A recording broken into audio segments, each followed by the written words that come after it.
ndogu organisé par la grande coalition Optimum.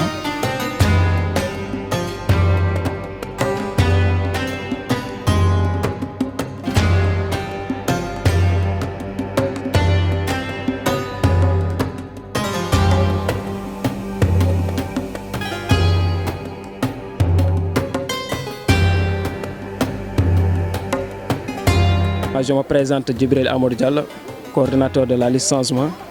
Et avant tout, nous souhaitons l'ensemble des étudiants de la licence O et les nouveaux bacheliers surtout la bienvenue dans cette faculté et de le dire de venir adhérer à cette grande coalition Optimum qui est là pour œuvrer pour avoir demain une amicale stable au niveau de la faculté, une amicale compétente.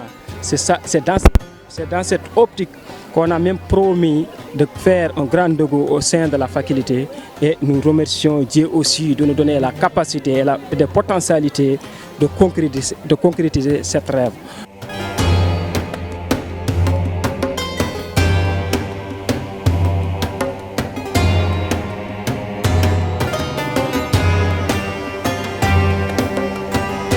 Je me nomme Abdou Karim Baye, membre de la liste RNV ainsi membre de la grande coalition Optimum et délégué sortant de l'amicale en tant qu'adjoint du PCS. Bon, je magnifie déjà cette initiative parce que cette initiative a été mise en œuvre par 8 listes sur 11 de la faculté. Donc si on dit 8 sur 11, donc 8 listes dans la coalition Optimum, je vais dire, et 3 listes ailleurs, on dirait que voilà, on peut dire que c'est la coalition de toute la faculté.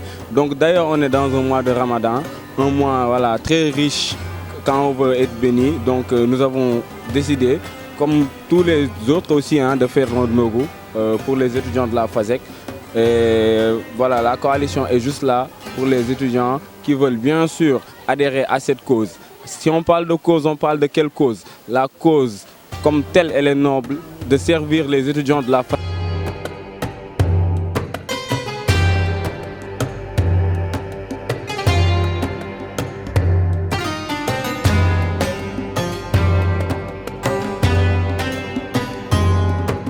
Nous invitons à tous les étudiants de la FASEC sans distinction de venir partager avec nous à ces moments de partage et de communion. Vraiment cet acte-là, c'est un acte très noble. Nous magnifions vraiment cet acte. Et nous demandons aussi à tous les étudiants de venir massivement voter pour la coalition Optimum pour une faculté meilleure et compétitive. Vraiment, nous remercions tout le monde. Et nous remercions toutes les activistes qui ont participé de près et de loin et qui ont participé financièrement et matériellement pour la réussite de cette activité.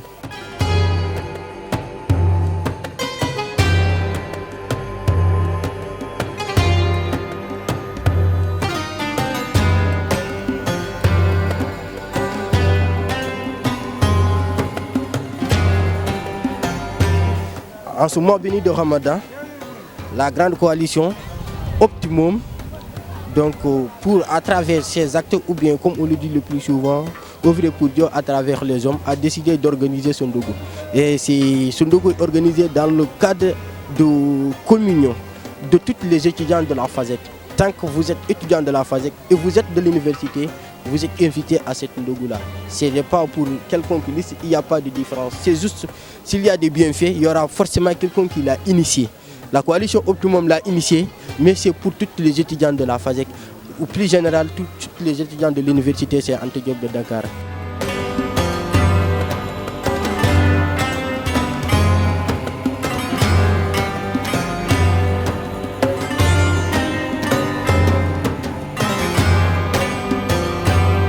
lu toll weeru koor nga togg ama jox doomu aadama yi ñu lekk loolu dafa doon loo xam ne dafa am solo ma si profité nag di wax que ne daal c'est une bonne chose et c'est fait au nom de la grande coalition Optimum.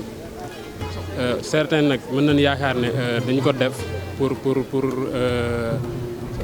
ay élection wala ay genre mais dafa doon loo xam ne c'est un devoir boo xam ne grande coalition Optimum ñoom ñoo ko def seetu utuñu si dara nag lu dul def te yàlla tax loolu rek lañ si jublu ak aussi vu que ne ñu ngi jëm si ay élection ñu ngi tàllal ñëpp loxo di ñaan ñu élection yi ñuy dem yàlla may ñu si ndam vraiment daal lii moom contentement la kontaan nañ si bu baax a baax a baax di ñaan rek lépp luñ fi wut ak lépp luñ siy saago rek yàlla ñu ko yàlla defal.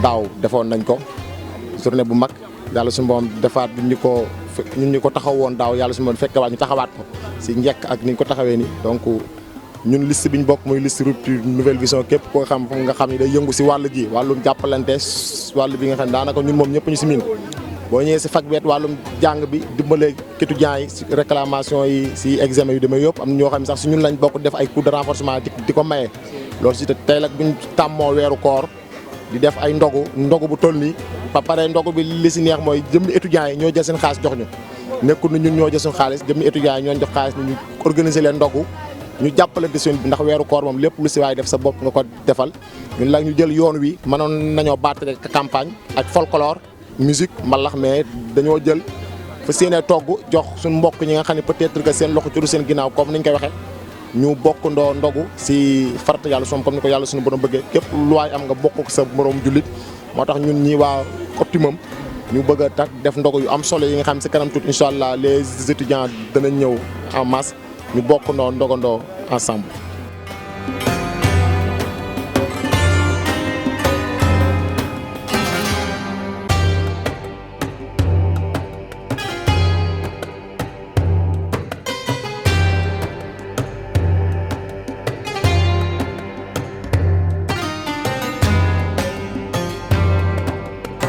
Je m'appelle Omar Kamara, je suis un membre de la liste Solidarité et Partage, membre aussi de l'Optimum. Et Inch'Allah, les étudiants de la FASEC ont beaucoup souffert avec le régime de la liste dénommée TVA.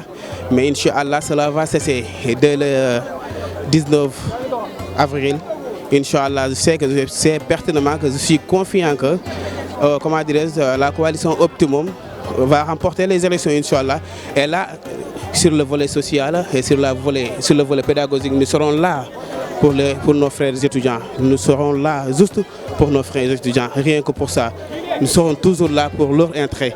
Parce que tout le temps, il y a des étudiants qui ne cessent de me dire, de me parler de leurs maux, de ce qui leur font mal à la FASEC. Vraiment, cela vraiment c'est à déplorer. Mais Inch'Allah, d'ici le soir du 19, tout cela va changer. Avec la coalition Optimum, nous allons changer la donne.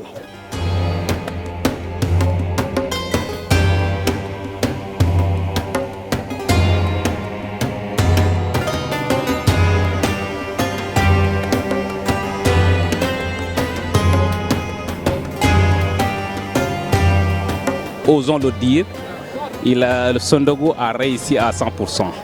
Et vraiment, nous prions le bon Dieu de nous aider à remporter ces élections au soir du 19 avril pour que nous tous nous puissions jubiler avec un grand plaisir.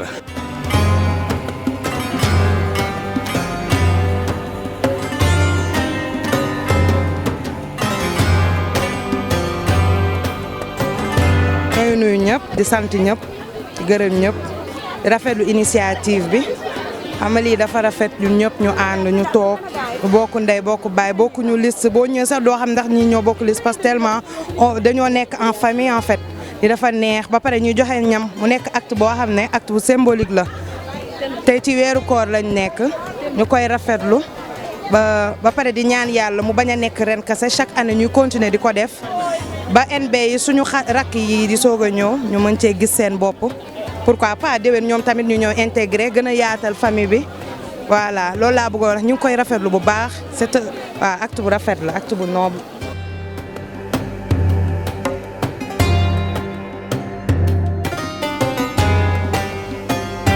yàlla bu baax parce que yombul woon déjà dañoo commencé def cagnotte ubbi collecte ñu ne ñaata ñu ne 1 million ci ay étudiants c'était pas évident mu nekk loo xamante ne nii kenn ku ne xar nga ci sa tànk tubéy am na ay étudiants yu participé am na ay bonne volonté yu participé donc ñu leen di remercier bu baax du fond du cœur à travers ma voix.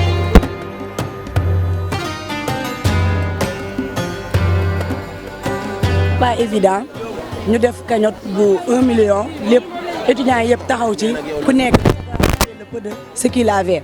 Donc ñoo ngi remercier ñëpp di remercier gente féminine bi parce que plus de une semaine léegi ñoo ngi ci liggéey bi tooguñu benn yoon réunion ay 3 heures du matin ay 4 heures du matin ñoo ngi ni di xëy ay 8 heures di dem ay marché macha allah mais def nañ ko daaw ñu tàmbali ko ren ñoo ngi ñaan yàlla bu déwénee incha allah ñu def ko bu mu doon rek FASEG mais ñu doon dans toute l'université dans tout l'espace universitaire ñoo ngi ñaan yàlla nag maanaam ci élection yi ñu jëm incha allah ak ci barke weeru koor gi ñu gagné ko au la mais incha allah ndam bu set wecc optimum rek incha allah optimum kese.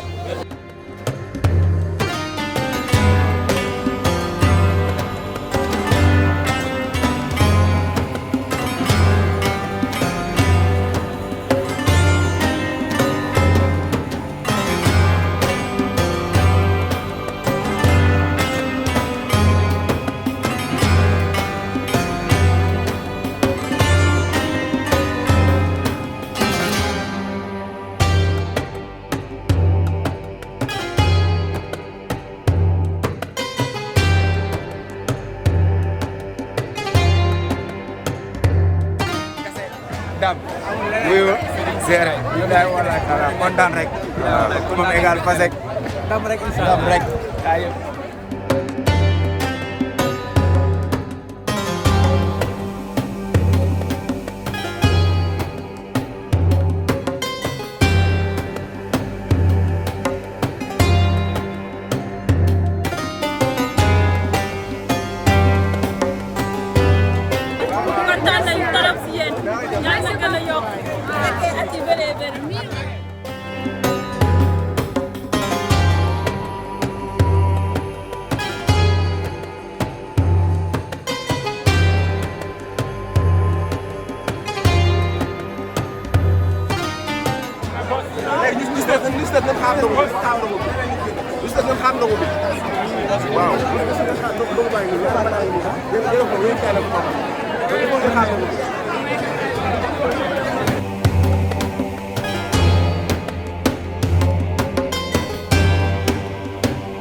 Bonsoir cher tout le monde, je suis Général Beps de la liste RNV, vice-coordinateur de la liste et membre aussi au niveau de la coordination de la coalition Optimum.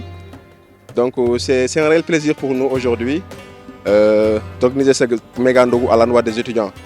Donc je pense que nous l'avons toujours prôné. Donc on a un nouveau type de syndicalistes, un nouveau type d'étudiants pour une faculté meilleure. Donc ce nouveau type d'étudiant, c'est un étudiant effectivement qui véhicule des idéologies infaillibles, basées sur le respect, la dignité, l'éthique et l'intégrité, on a toujours l'habitude de le dire, afin de servir à bien les étudiants.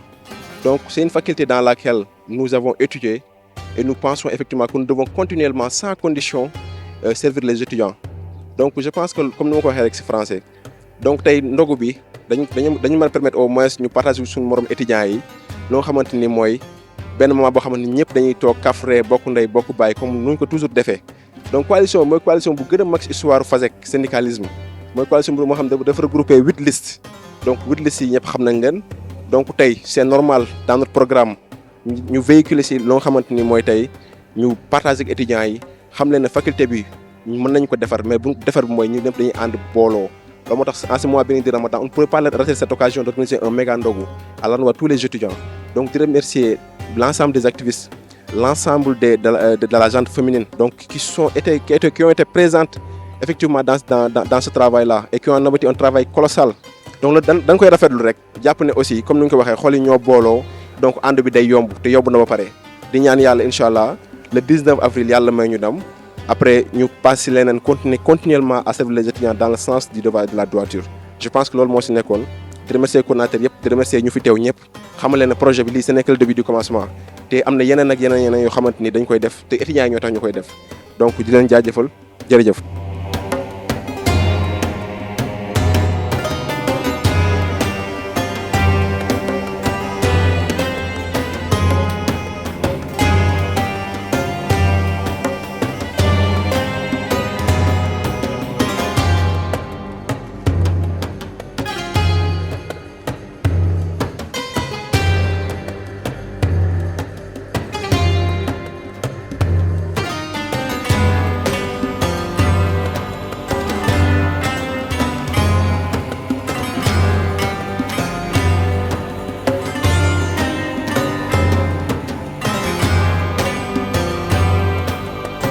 Assalamu alaikum, je m'appelle Issa Ba, coordinateur de la grande coalition Optimum FASEC 2023.